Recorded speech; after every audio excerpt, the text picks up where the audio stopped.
Hey everyone, welcome to the Nerd Room, where we talk all things comics and movies. This is episode number 36, where we're discussing our top 5 favorite directors. I'm your host, Tim. I'm Sunjay. I'm Troy. So, Tim, happy birthday. Thank you. Thank you. Yeah, happy belated. Yeah, we have so I have a question for you. So if you could choose one gift for your birthday, what would it be? So there's 4 different things, but you can only pick one, Tim. Just the one. Just one. Okay. So don't pick 2. If you could ride in the Milano. Yep. Okay, ride in the USS Enterprise from Star Trek. Good catch. Ride in the Shield helicarrier, or ride in the Batmobile. No X-Wing, eh? I didn't choose No any. Falcon? I didn't choose any Star Wars because he would have obviously chose that. True. So I tried to make this, a little bit more harder for him. I feel like the Milano would be my choice. Wow, the newest one, eh? Yeah, I feel like Batmobile's kind of whatever. It's a fast car. Yeah, it's cool. But I kind of like the idea of flight. Helicarrier seems to fall to the sky quite frequently, so I'm not really into that. Yeah, no. And where can you park that thing? Yeah. USS Enterprise. Wrong franchise. Oh, send your angry emails to Tim at timhatestartrek.ca. It's a thing. Well, the Milano, I like that choice, and we'll be talking a little bit more about Guardians a little bit later. So we have some box office news for you. This used to be a regular segment. We're kind of bringing a little bit of it back, but Suicide Squad, number 1 for a 3rd consecutive week. Certified flop. I mean, can we now say this movie is a success? Can we officially proclaim it that financially, not critically, but financially, it has met all its targets already? It's a success? Can we call that? It's not bad. They picked a good time to release this movie, right? Oh, because they're not really going up against anything. I mean, Sausage Party, War Dogs. Yeah. Kuma, I heard, is really good. I heard that too, yeah. Really good. Yeah. Yeah, I'll give it a... You'll give it a thumbs up, a begrudging thumbs up? So begrudging. If you listened last week, we proclaimed Batman vs. Superman completely irrelevant. We go Man of Steel straight to Suicide Squad and then continue on to the DC. The nice bridge? Yeah. I got some figures for you guys because, this is the 3rd movie from DC, so just a little bit of comparison from the X-Men and the MCU, because I think those are the 3 main comic book franchise cinematic universes. Well, they're the only 3. Yeah. Because Sony's kind of out the game with Marvel. So. I mean, the Spider-Man ones were amazing. I almost said fantastic, but I stopped myself. Nice. So the DCEU, 3rd fastest franchise to $2 billion worldwide, only behind Harry Potter and The Lord of the Rings. Oh. So that's pretty good, Not bad. Not bad. And a little perspective. So we'll go with worldwide. So combine the first 3. So you got the X-Men, mere $1.1 billion. That's okay. That's pretty good. MCU, $1.4 billion. Again, pretty good. And now you got the DCEU, $2.1 billion. I mean, they're killing it. Yeah. And that's in its first year? First 3 years. First 3 movies combined. Wow. So, I mean, if you factor in budgets and stuff, they're still, doing really well. So, hats off. A lot of the critical flack that they've been getting doesn't seem to have hurt the DCEU, so... That will catch up with it. I'm not going into this. I'm sitting here kind of giggling to myself because all I want to do is jump in and just be like, yeah. I'm interested to know, though, what was their drop for the second week? Pretty good. I think it was only 53%. 53% drop? Really? Yeah. And they said it was actually one of the better ones this year for comic book movies. So surprising. Oh, yeah. Okay. Good to see. Yeah. Yeah. Nice. So should we move on to a little less controversy? A little less controversy. Maybe we'll swing somewhere. Spider-Man Homecoming. Yeah. So there were some rumors about who Zendaya is playing. So she's kind of been cast as this ambiguous Michelle character. Yeah, who is in the comics. Yes. That's who we thought she's going to be cast as. Oh, okay. Yeah. But the rumor is going around right now that she is in fact playing Mary Jane Watson. Yeah. Oh, the internet did not like this. No. Well, some people from the internet, most normal people did. Yeah, I don't personally have a problem. I think it's really cool. I'm familiar with her because of my recent divulging into the Disney Channel with my daughter. Yeah, so sure. She plays on this show called Casey Undercover, and she's actually pretty good on it. Oh, okay. I've never seen her in anything. Comedic kind of? Or, yeah, she plays kind of that very Mary Jane kind of feel to it. Okay. She kind of has this, she has supermodel look almost, nice. like Mary Jane's supposed to be. She's quite intelligent. She's quite physical. Independent, yeah. She has the traits that you would see Mary Jane having. Yeah. And I think even, when I put her in perspective with Kirsten Dunst, who seemed more like a damsel in distress at times, she didn't have that that prowess to her that Mary Jane does have. Yeah. in the Whoa, books. whoa. Kirsten Dunst, she's the best Mary Jane we've ever gotten. Whoa. Yeah, she was one of She's the best. one. I think what's her name from Desurgent? Oh, Shailene Woodley? Shailene Woodley. She was meant to be Mary Jane. I Yeah. think They filmed even that scenes. thought Yeah. Sorry to interrupt, but huge K. Dunn fan. Really? Oh yeah, those I Spider-Man. think the last thing she did that was good was Jumanji. Whoa! Yeah. Bring it on. She was like 12. Yeah. It's already been brought in. Yeah, I wasn't a fan of her performance or portrayal as Mary Jane whatsoever. Not at all. Because Mary Jane's have to be strong, physical, smart, independent. And what you told me from this, I was going to say High School Musical. Casey Undercover, man. Casey Undercover. Well, if she has all that, then I'm on board, you know? Yeah. And that's like any character being cast, right? Yeah. If they have the acting chops to do it, then so be it. I don't really care about the race or anything like that. Hair color, I mean, I would kind of like to see it kind of dyed a little red. Yeah. Because that's Mary Jane. But other than that, I mean... She has the acting traits to evolve this character into something different, right? Make it her own. Yeah. And I think once we get to a point, if she is in fact Mary Jane, Yes, because this was meant to be a twist, I think, towards the middle or end of the movie. Oh, okay. Yeah. And it's kind of been put out there. Whether or not it's true, it's a completely different story. Yeah. Yeah. But you know, sometimes when stuff like this comes out, and she's quite a prominent actress. Okay. She has like a ridiculous amount of followers on Instagram. Wow. Like millions upon millions. Wow. Wow. I think going forward, you're going to see her kind of showing up in a lot more movies and that. Yeah. And if she's getting her start here, hopefully they can kind of carry her through this franchise. Yeah. I'd like to say that I did the research and watched those shows, but if she does as well as she does on those shows. Like it's not like a fantastic show or anything like that, but she's good in it. She can carry a show. Like she has that acting to be able to hold up a lead role in a movie like this, or at least it's some sort of supporting role to begin with, right? Go toe to toe with Tom Holland. Yeah, definitely. Yeah, she Nice. could hold her own. Yeah, Nice. And she even she hosted one of those Teen Choice Awards or something recently too. Yeah. That kind of caught a little bit of, and she can hold her own. She has that prowess to her that MJ would have. Nice. And I mean, if she's Disney, obviously Marvel's been keeping their eye on her for quite some time. Yeah, So exactly. they must know what they're doing. If that's the case, if she's going to play Mary Jane. Yeah. I have a question for you guys. Do you think there's a double standard when it comes to these kind of things? Like when, they cast white actors to play the Great One from Doctor Strange or Iron Fist? It seemed like, that was seen as like a negative light. And then when they cast like a person of color for Mary Jane Watson, like we think like, oh, that's great. We look at it in a more positive light. Do you think that's kind of a double standard in Hollywood in terms of these kind of casting decisions, in terms of changing races of characters? Well, I think it's just, when you go back to superheroes in general, back then, I don't want to say everything was whitewashed, but that's all there was. It was just white characters. So in this day and age now, when you have someone like the Chosen One and you change their race, it's kind of like, well, is that really necessary? Right? Because that character was pretty crucial, at least their race for that time. Yeah. For them to go change it now. But at the flip side, at least with the Chosen One, they changed the gender. Yeah. Right? Yeah. So that's kind of cool. Yeah. I think that if they get the right actors and they do the character justice, and it's not just capturing a different race for the sake of it. If it does the story well, I think go for it. Like you look at the diversity of characters that you get in a movie like Ant-Man, and they're all fantastic, right? But it didn't feel forced. It felt like it was supposed to be there. It felt like that the characters were meaningful, and the people that portrayed them were comedic, but also had the physical roles, and they didn't just serve a purpose to be there just to diversify the movie. They were actual characters. And I think going forward, like, it doesn't really bother me. It's like it's the same thing with Finn when people were all ticked off that he was in a stormtrooper. Who cares? He's one of the breakout characters. Not everyone loves the guy. Exactly. Like, I think at the end of the day, we have to trust some of these casting directors that they've gone through the process, they've thought this out, and they've looked at these characters not as someone with red or blonde or brunette hair or race or religion or anything like that, and they've looked at them and said, like, these people are good actors and they will fit this role. Absolutely. And that's all it needs to be. It doesn't need to be about race or whatever. It just put out a good character, good movie, good narrative to that, and let them do their thing. And if it turns out like crap, then that's just the way it is. Yeah. But I'll take Michael B. Jordan in any role. For sure. Yeah. Oh, For yeah. sure. Oh, yeah. Definitely. I think with comic books, though, a lot of the fanboys get so attached. I mean, all of us do, right? We grow up these characters, from the cartoons to the comics to the Marvel cards to the toys. We see how they're portrayed then, and we're like, well, what's going on here, right? Yeah. I have a take on it. I think, this stems from Hollywood and its history of whitewashing certain roles. Yeah. Back in the day, people who weren't white or men, didn't have a lot of roles.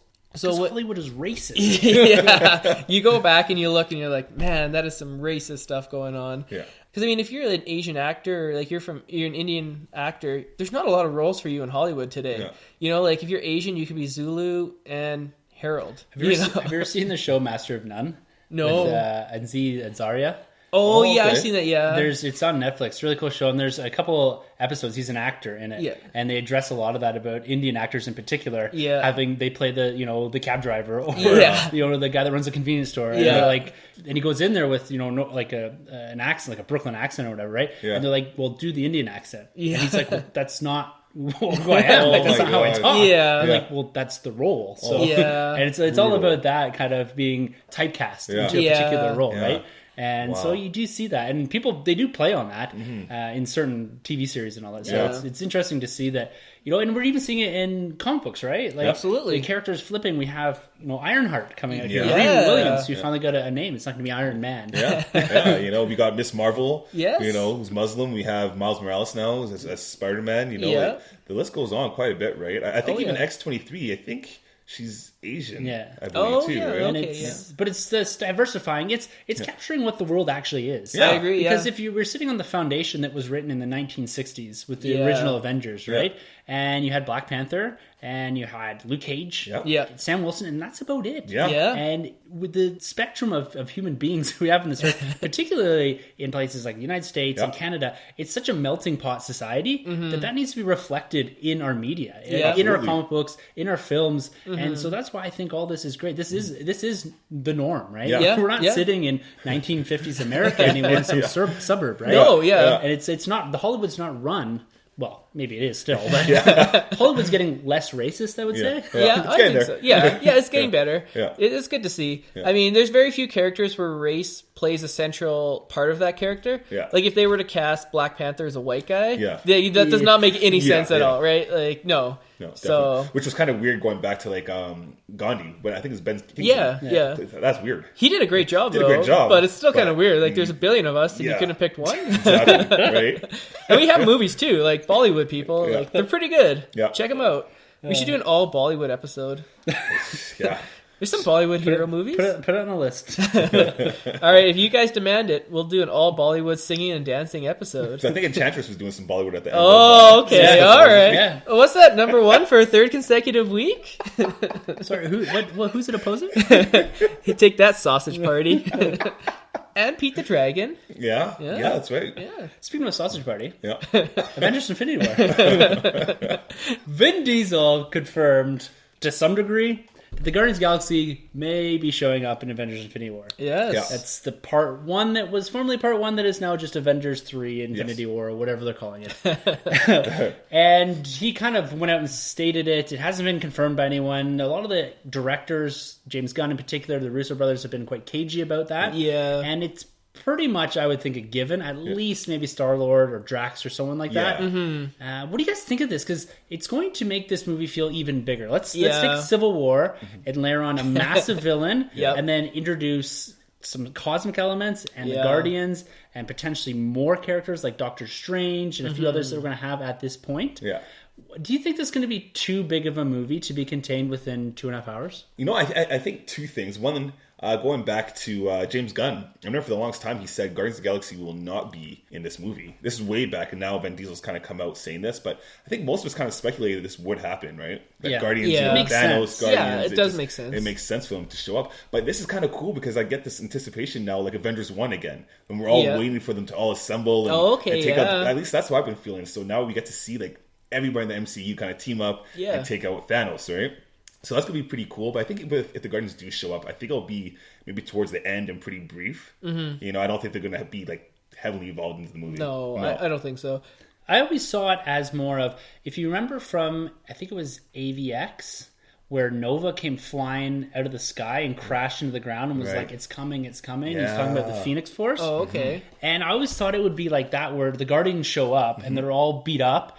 And they kind of crash land on Earth, and they're like, Thanos is coming, and that's how the movie ends. And that's going into when it was two parts. That's how I thought it was going to end. Like the Avengers are tracking the Milan or whatever, and it's kind of just crashes in. And there's no explanation as to why the Guardians, how they got there, or anything like that. You have them coming out of Guardians of the Galaxy Volume 2. There's no hint towards that, but then that just happens, and you're like, whoa, like that's a huge hook to come into awesome. the fourth one. But I don't know how they're going to do that now. That's pretty cool. That's like a Desolation of Smoke kind of, or Smoke kind of ending there. I like that. Yeah. That's huge. You know, it's funny you say that. I actually was hoping that DC would do that with Justice League and have Green Lantern come down. Do the exact same thing, be like Darkseid's coming. And then, you know, it's funny you said that.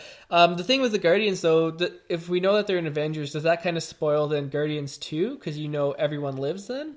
Well, to a degree, maybe. Like, it's Vin Diesel confirming at least a portion of the Guardians are going to be there. Exactly. I don't know. And again, with these characters, you have to look at just from a franchise perspective. They're not going to knock off any of their main characters. And a lot of these... well, we all know he's coming back. Man of Steel 2 is announced. He's already filming. And so it's the implications of something like that. It does diminish the overall story and the weight behind that. I don't know. It's the Guardians of the Galaxy. It's a huge franchise. They're not going to kill off their main characters. They only need a little bit of them, like 2 or 3 of them to show up, right? Yeah, exactly. Well, you can do the CG. Like, imagine Chris Pratt's going to be in it. Like, for sure. So, him and Robert Downey Jr. See Rocket and the Hulk. Like, I don't know, Rocket and Spider-Man. The interactions here would be unreal. Yeah. With Ant-Man? Yeah, just being like, okay, there's a talking raccoon, there's a talking tree. Yeah. Like, just imagine just the interplay there without even Thanos, right? Yeah. Just, that would be incredible.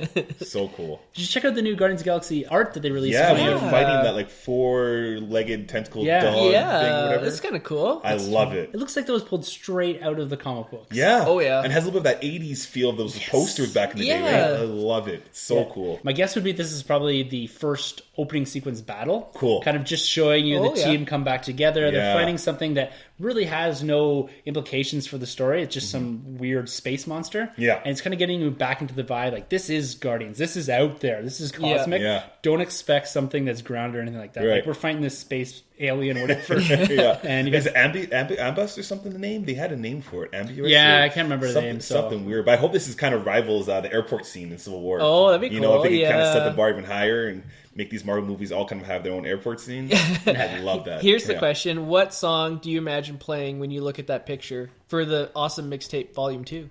Because that's the 80s, 90s, right? The music era? I think it is 80s this 80s, one. 80s, yeah. I don't know. That's a good question. I have Michael Jackson's Beat It. Beat It. Yeah. Just beat it. Do, do, do, do, do. Another MC movie that is currently filming Thor Ragnarok. That's and right. We're starting to see some set photos from that. We see Thor and Loki on set, confirming Loki is going to have a big part of this movie. We all knew that. Yeah, but that's exciting, though. Yeah, definitely. He's the best part of those Thor movies. He's the best villain in any of these movies, I'd say. Oh, for sure. I'd have him as number one MCU villain, without a doubt. Definitely. Do you think he's going to play some sort of weird anti-hero? Yes, because he's too popular. So if you keep him the villain, you know, and then people will kind of turn on him if he gets too villainous. But if you turn him into like the anti-hero, kind of like you look in the comic books, Venom, such a popular villain, and then he got turned into the anti-hero. Bane, kind of same thing. So I totally see him being an anti-hero, maybe even making an appearance in Avengers 3. Interesting. You know, I think he needs to be more of a villain this time. I think because with the last 2 movies, we've seen him kind of play both sides. I think this time we kind of need to see him actually like draw out his master plan. Granted, I mean, Avengers obviously won; he was the villain, but I'd like to see him a little more of a darker approach with Loki this time around. He's in league with Hela and all that. Yeah, because the stakes should be high in this movie. I mean, it's called Ragnarok. Yeah. So I'd like to see Loki batting on the bad side. But I think doesn't he team up in the comics with Odin and Thor to take out Surtur? Yeah. So that's why I think he might just become the anti-hero and team up with them. I mean, it'd be such a cool image to see those 3 on screen. Taking down this like giant monster. I don't know if Anthony Hopkins is signed on in this one though. Oh, really? He was in the set photos. Nice. What about Natalie Portman? She is. Oh, what about Darcy? What's her name? Yeah, she's not going to shove you there. So do we know if Loki's playing Anthony Hopkins? Like he's still playing Odin? Because last time we saw him, he was Odin. So there were. I don't want to spoil anything. So there were rumors about at least a portion of Anthony Hopkins' role in this, and it looks like that's coming to fruition from the set photos. Okay. Nice. And it looks like at least in part there's going to be some scenes on Earth because it looks like where the set photos are set, and they've made a Times Square looking thing. Yeah. So for whatever reason they've come to Earth. I was hoping all this would be set in the other realms and that, but hopefully this is just something that's quite short lived, and it might be they're going out to chase Hulk. Yeah. Or something to that effect, right? Or there's rumors that Hulk's gone and Thor's come down to investigate for whatever reason, right? that could be where the route that they're going with this. Don't know. And I'm excited to see these characters back on set. Thor looks great. Loki's looking awesome. He's like full decked out black suit, long black hair. Nice. And this looks like it's going to be a really good movie. Awesome. This one is probably the most anticipated I've been for a Thor movie. Oh, okay. Wow. Oh, for sure. Nice. Yeah. I think with Hulk being there too. Yeah, it has all the right elements to give us something different. Yes, and get away from Earth. Exactly. Right? Yeah. And I think the director is taking it in the right direction, if you will. Oh, I like where you went with that. And are the actors acting towards it, Yeah. and the producers producing it as they go? Oh, Thor comes out next year. Thor 3. Yeah, next November. Okay. And so MCU has Thor, Spider-Man, and Guardians. Yeah. Those are their big 3. That's May, July, and November. May, July, and November. Okay, that's good. Yeah, so we're getting 3 big movies next year. Yeah. Only Wait 3. for that. Isn't there a Star Wars movie coming out? Well, I meant for the MCU. Oh, okay. I thought you just meant like 3 in general. Of course, there's a Star Wars movie coming out. Is there a Star Wars Episode movie 8. coming out every year now for the next X years? For the rest of our lives. Yeah. Pretty much, yeah. Oh, yeah. So we're good. Episode like 27, like Jar Jar Binks is in a nursing home. He's rolling on BB-8. I don't think we're ever going to see Jar Jar Binks again. Yeah. Should we put a bet? Okay, if Jar Jar Binks makes an appearance in any other Star Wars movie, we gotta... I don't know what we're gonna have to do, but... Jar Jar Binks or his race? Or Gungans. Yeah, Gungans. Because I could see them putting a Gungan in the background. Zoom makes... I don't know. That's his race. Misa. Yeah. Okay. If he Misa Bomba General. if he makes an appearance in any of the Star Wars movies, Tim has to do an entire episode talking like Jar Jar Binks. Are you game? I'll have to call in sick that episode. I'm game, because they're not going to put Jar Jar Binks in another movie ever. No. Oh, I'm good friends with George. That's okay, because he doesn't own it anymore. So. Naboo gets blown up, I'm pretty sure. So. Episode 8, though, they began editing it. Yeah. So they've already filmed it? So it's done filming. Oh, yeah. So this was originally slated to come out in May next year. Oh, okay. And they pushed it back to December. I don't know if it was because of the production schedule or if it was because The Force Awakens did so well in that slot that they decided, hey, we're just going to let it sit there. Because that was, if you look, the 3 biggest movies of all time have come out that weekend in December. Yeah. And that's Titanic, Avatar, Force Awakens. Yeah. So Don't mess with why the not good suck thing. up? Yeah, I think it's a bit of both. Yeah. Budgeting, marketing, and like you said, they did so well the year before. But the production schedule for this was set out for a May release. Yeah. And that's why they're so far ahead right now. And whether or not it gives them a lot of time to kind of go in and tweak it, or whether they actually move it back to May is something that's been tossed around. Oh. But that kind of conflicts with Guardians. Yeah, there's no way they would do 2 that. space operas around the same time, Yeah. and not to mention owned by the same company. Right. Yeah. So I don't see that happening. It would coincide with the 40th anniversary of the release of Star Wars, which was in May. Interesting. They'll just give us a Blu-ray or something Yeah. crazy. Oh, aren't they re-releasing episode 7 on Blu-ray now? They are. Oh, yeah. Extra scenes or something? They'll do this. This is the iterative process that is collecting Star Wars. It's, Man, here's another steelbook. Here's another. I just bought the steelbook. It's better than giving us an extended cut, though. Oh, Yeah, it is. Aren't they adding in more deleted scenes, which is an extended cut? Well, we determined that deleted scenes aren't canon Yeah. Oh, yeah, that's right. Well, unless they're shoved back into a 3-hour version. Of you that you movie. guys know you're all going to buy the Suicide Joker cut. I know, I guarantee it. Tim will be calling me up, hey, Sunjay, you got an extra steelbook? And Troy will be like, yeah, man, give me an extra steelbook. Be like, sure, man. Double price now because of all your shenanigans. I've dedicated so much time to DC extended cuts already. We're still talking about that film. Part of me now just enjoys poking at it. Like, it's just kind of fun now. It's like I said last week when I watched the Ultimate Cut, I didn't hate it. Yeah. But it's kind of fun to make fun of now. You It's just poke the bear? It's just become kind of like the butt of every joke. Men are still good. It's so quotable. Come on. Is there an extended cut of Man of Steel? There is a rumored 4-hour cut that isn't going to be released yet. I would love that. I would watch it. I love that movie. Yeah. Won't complain about that one. Well, that's good. So every time we talk DC, I'm just going to make sure to bring up Man of Steel, Nice, right? nice. There you go. It's the first movie Yeah. of the 2 DC Cinematic Universe films. You got to watch Batman v Superman. If you don't watch Batman v Superman, you're going to be like, how did Superman die? We went over Irrelevant. this, actually. You don't actually have to watch. No, you don't. You don't actually have to watch Batman versus Superman. Just assume he dies at the end of Man of Steel. But how? I don't know. Zod, a building falls on his face? I have no idea. It doesn't matter. It's irrelevant. It'll be an You already know who extended Batman cut. is. You're going to get Wonder Woman in the Wonder Woman movie. But Wonder Woman was amazing in that film. Doesn't You matter. can't tell Irrelevant. me she stole that movie. Like, she was great. But whatever she doesn't, it doesn't matter. Because she can have her whole origin movie being badass. But what if the whole origin movie is just a dream, and then she wakes up and then she's fighting Doomsday and Batman? Then I'm never watching it. Aquaman and Flash, you got both of them in Suicide Squad? But you wouldn't have seen their YouTube clips. What YouTube clips? From Batman vs. Superman. Oh yeah, we didn't even need those because those they covered it in Suicide Squad. We got to see their files. You got to see their face. That's done better. You didn't get to see him move around. The water hair.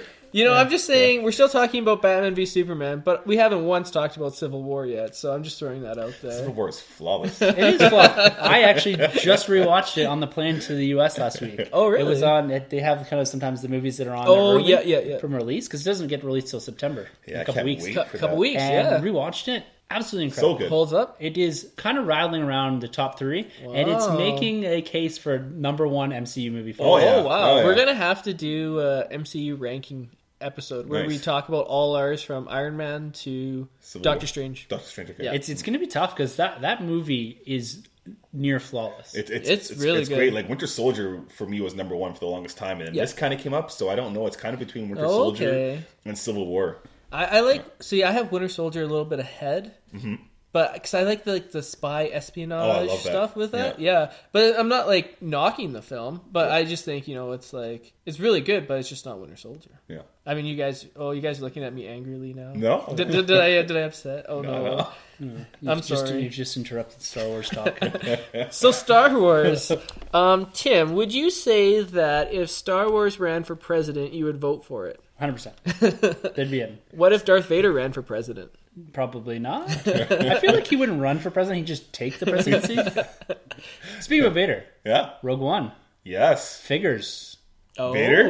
Not Vader yet. Yeah. But they released what could potentially be, not they released, it was leaked. Oh, okay. What potentially could be the Force Friday Rogue One first series. Mm-hmm. Okay. We're looking at Jyn Erso, which is the same figure as released at San Diego Comic-Con. Nice. Just in the normal packaging. Yeah. What's that?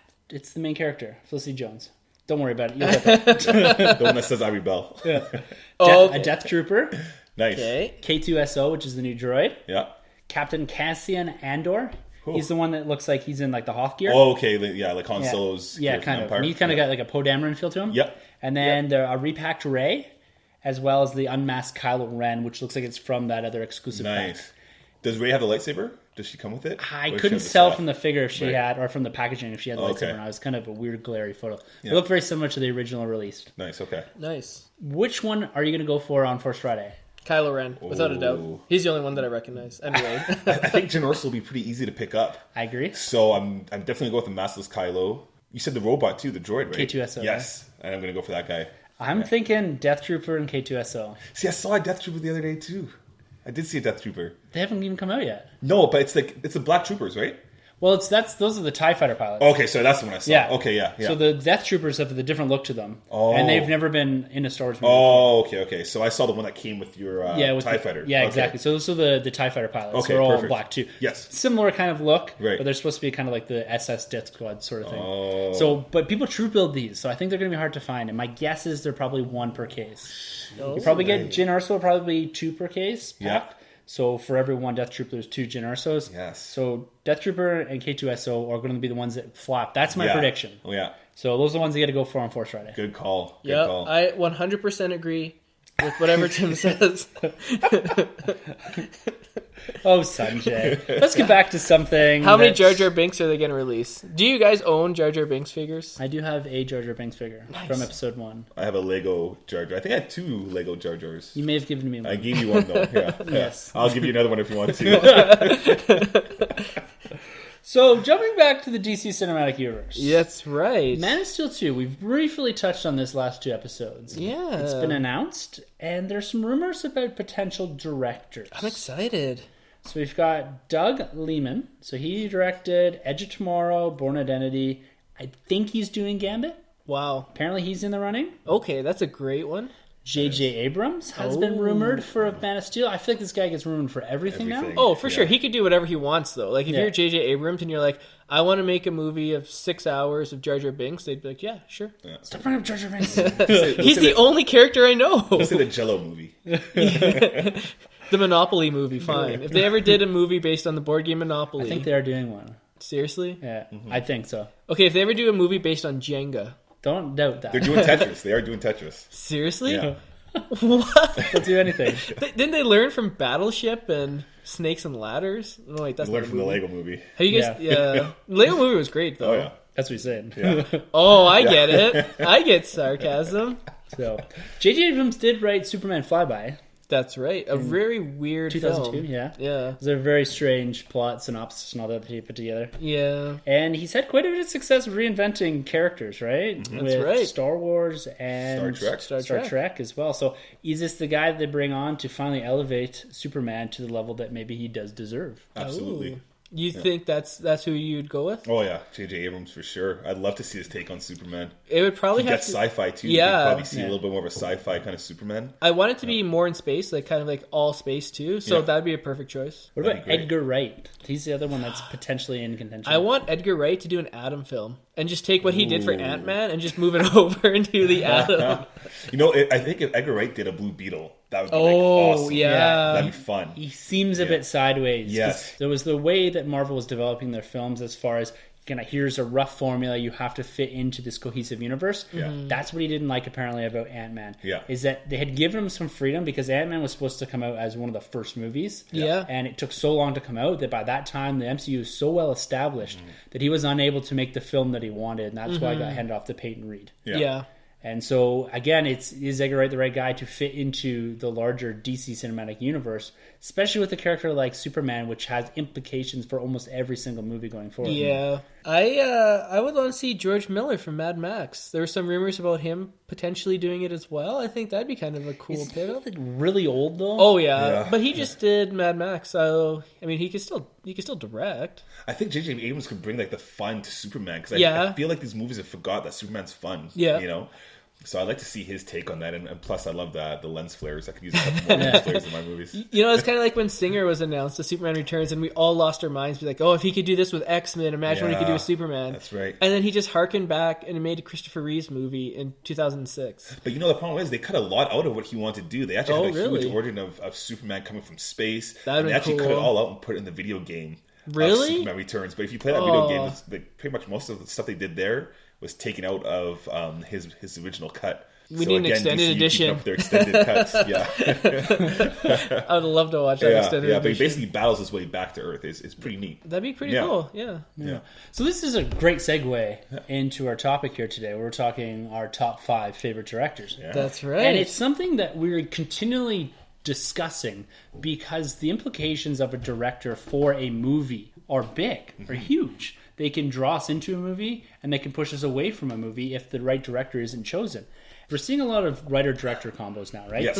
And you see right now a shift, particularly with comic book movies, towards acquiring, top-tier directors to helm their big movies. Yeah. And we're also seeing a diversification of the style and types of directors we're getting. So similar to comic books where we have different writers and artists and that producing different books to give you a different flavor, different feel. Because each character cannot be generically taken. No. And diversifying your portfolio of directors to give you different takes on different characters and different feels within movies is something that I've really enjoyed from particularly the Marvel Cinematic Universe, is that we get different types of movies that are masked as superhero movies in the end of the day. And I think it's all about the direction they're taken by a particular director. And, I think that directors themselves also kind of get this weird binary type of reception. It's either they've done a fantastic job and they're the visionary director of whatever, or they take the short end of the stick and just get plowed through. Take David Ayer, he's just getting kind of run over. Zack Snyder, going back to Edgar Wright, who was supposed to direct Ant-Man and had a falling out with the studio because they're squashing his creative process. And so there's a lot in a director. They even use them at times as your hook into the movie. From the director of Iron Man comes Jungle Book. Right? That's absolutely. Because they did with Man of Steel, from the director that gave you the Dark Knight trilogy. We have Christopher Nolan producing Man of Steel. And everybody's like, it's Christopher Nolan doing this movie. For the longest time, everybody thought Christopher Nolan was directing Man of Steel. Yeah, because they even use those prominent directors as producers, right? executive producers. Oh, yeah. Pick a guy like Steven Spielberg. He has splashed all over every Transformer movie. And, like everything. And you're kind of like, well, does he actually have any implication? Like, is he actually helping the process here, or is it just literally he's being paid to stick his name on it? Exactly. Oh, and he don't even have to do anything, right? It's just like, put my name on here. Here's $5 million, and I make $50 million. Yeah. I mean, I kind of feel like directors are like GMs or coaches in sports, where they get far too much blame and they get far too much praise when they succeed. Yeah. So, they're kind of like the rudder, the captain of the ship, as you will. So they're like the face. No one ever says like, oh, the producers, didn't give them enough money to fulfill their vision. You never hear that. Or this. It's always, I think that the coach, I agree with you. Because you look at a guy like Josh Trank, too. They can have these meteoric rises. So this guy directed 2 movies, and then he got Star Wars Episode 9. Yeah. Right? Yeah. And then that got squashed pretty quickly. Mm-hmm. But then a guy like Colin Trevorrow hadn't done a whole lot, got Jurassic World, and now is directing Episode 9. Yeah. Right? Yeah. And it's crazy how a director, more so than some other, like even actors or writers or that, get opportunities, it seems. And I think it's a pretty small club. Yeah. But once you've made that small indie film that people love, it's all of a sudden you're helming this $250 million movie. Yeah. So you look at some of the directors that we're going to be talking about here,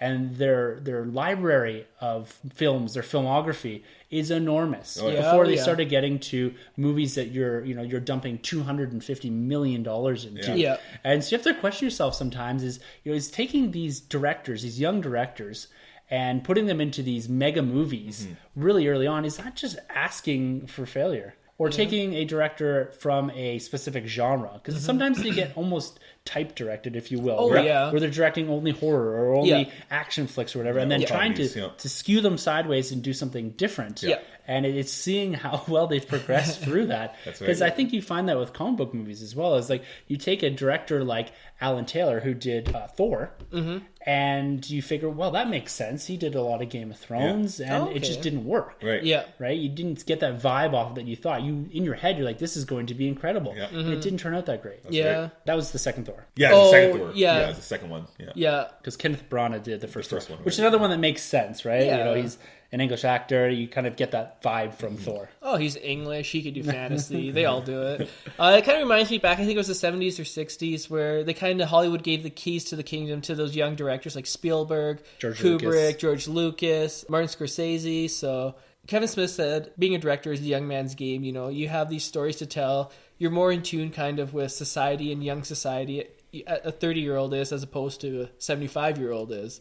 So I think it makes sense, but I do agree. I mean, $200 million, budgets are bigger than they've ever been. This is a huge investment. And it's not just studios who are making this decision. The investors are making these decisions. The heads of Disney and Warner Brothers and Sony are all making these decisions. Because, $250 million could make or break your studio. Disney has been killing it. They had the 4 highest grossing films this year, but they've also had 3 giant flops. You got to be careful. And it's easier to give the keys to, say, Spielberg, and here's a $40 million film back in the day, as opposed to now and saying, okay, Josh Trank, here's $200 million. Give me a great Fantastic Four film. Studios have to be more careful because the budgets are bigger than ever, and it could be a huge, huge mistake. And it could literally put a studio back like many years. If you have a film that loses like $100-200 million, investors are going to be shy and not want to invest anymore. Unless you play it safe like Deadpool. Yeah. It is setting expectations, right? So they gave a movie like Guardians of the Galaxy to James Gunn. Yeah. And they said, we want you to be James Gunn. Yeah. And do that, right? Mm-hmm. And the expectations for that weren't huge, but it turned out to be a massive hit. Oh, yeah. And it's setting your expectations. You don't give the keys to Episode 9 to an unproven director, right? No. Anyways, let's jump into this. So what we're going to do here is we're going to talk about some of our favorite directors. And I'm going to come back to some of their movies, old and new alike, and kind of just discuss why we like them. Their styles, past movies that they've done. Is it capturing nostalgia that it does it for you? Do they span multiple genres? And what directors turn your head when they say, this movie is directed by Josh Trank? Are you going to go watch this just because of that, right? Yeah. So, fair enough. For example. Okay, so I'll start. So I have 2 honorable mentions. They were quite close to making my list, but unfortunately, I haven't seen enough of their films to put them ahead of some other directors.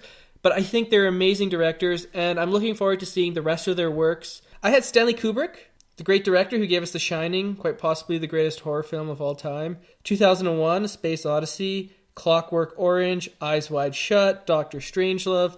Every one of his movies is certified fresh in Rotten Tomatoes. But interesting enough, that wasn't always the case. When he came out with The Shining, people hated that film. It actually won a couple Razzies for being worst film of the year, worst actress. And it's crazy when you think about it now, because people talk about The Shining in such a glowing light. You know, you talk about favorite horror film, The Shining is always mentioned. Favorite Jack Nicholson performance, The Shining, always mentioned. So it's just funny to see how taste can change throughout the years. Well, he also broke down a lot of barriers for guys like Spielberg and George Lucas when it comes to 2001 Space Odyssey, right? Mm-hmm. And that opened a lot of doors for space opera, space fantasies. And that's where a lot of cues were taken from, and in part from George Lucas kind of moving into Star Wars. From Spielberg for Close Encounters. Yeah, he directed the moon landing, depending who you believe. Do you ever see that documentary Room, I think 237, where it talks about all like the hidden meanings between The Shining? And there's a scene where the little boy's wearing like a space rocket shirt, and he stands up and is supposed to signify that he directed the moon landing. I think sometimes people put way too much thought into stuff. Just interesting Easter eggs before we knew what an Easter egg was. And my last honorable mention, the very dark Darren Aronofsky. So he gave us films like Black Swan, Requiem for a Dream, and The Wrestler. And if you guys have been following my Twitter, you saw The Wrestler made my top favorite 7 movies on Twitter. And Black Swan, another great horror film that earned Natalie Portman an Oscar. Yeah. So unfortunately I've only seen those 3 movies of his, but I'm looking forward to seeing the rest. So what do you guys have for your honorable mentions that didn't quite make the cut? I didn't have a list, but just off the top of my head, Wes Anderson. Oh, okay. I really like Grand Budapest Hotel, and I believe he also did Mr. Fox, which is hilarious. So those 2 movies right there are pretty cool. As well, I think it's Joel Edgerton. He's just coming up. Well, he's been an actor for quite some time. He made an appearance in episode 3. He's Uncle Owen. Uncle Owen! Right? He's also in last year's Black Mass. He's great in that. And then I think his directorial debut was The Gift, which is great. Kind of I love that film, yeah. So cool. He stars and directs that movie. So cool. I can't wait to see more of him. Awesome. So yeah, those are my 2 kind of honorable mentions. Yeah. Good choices. Yeah. Timothy? I really struggle with this question, and this is something that I put a lot of thought and effort into, because when I'm trying to pick my 5 top favorite directors, I was looking at the list, and I kind of went back to my Blu-ray drawer, because I don't have like an extensive Blu-ray collection. I only buy the movies that I'm going to watch more than once. Same with me. And all 1,000 of them. And so when I looked through my Blu-ray drawer, I was sitting there thinking, like, okay, there's clearly a theme here of directors at least. There's a genre theme, but also like those particular directors seem to kind of fit into those various genres that I do like. And when I looked at my list, I compiled it, and I thought to myself, can I leave off the man that gave me my lifelong passion? That being George Lucas. And I really had to separate myself out here, because as a creative mind, I think George Lucas sits there among the best of them. Yeah. He came up with Indiana Jones and the whole Star Wars universe and the concept of a franchise and building a wider universe spanning multiple movies. Yeah. Does he sit on my best directors list? Yeah. The answer is no. Yeah. Oh, that surprised me. So I had to leave him off of my list. So he's the one I'm giving honorable mentions to, because I really look at directors as both writers, producers, as well as directors. It's kind of a whole package. You can't just direct a film without having some sort of stakes in it or control over the overall writing and creative process. Yes, you do get mercenary directors that do things like that, but I find the directors that have that sort of involvement produce better movies. They seem to be tied more to the story. They seem to have some overall stakes in the movie as well. So honorable mention, George Lucas sits there.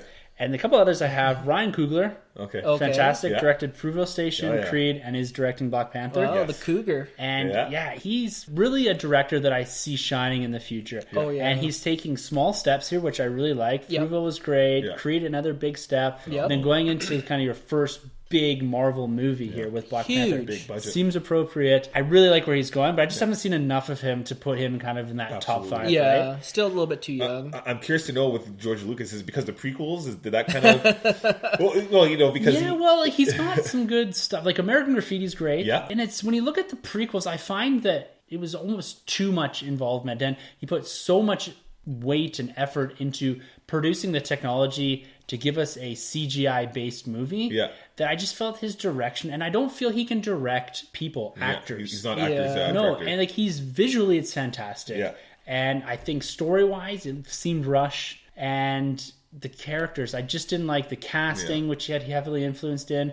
And I just don't see him as an overall director that kind of can take you from point A to point B in this all-encompassing process. So yes, he did produce Star Wars, one of my favorite movies of all time. Definitely. So it's really difficult for me because I just don't think he's a superior director when you look at the list of other directors that are out there to make a top 5. But I really struggle with that idea of, Star Wars is a huge part of my life, and how could I leave him off of that? Yeah.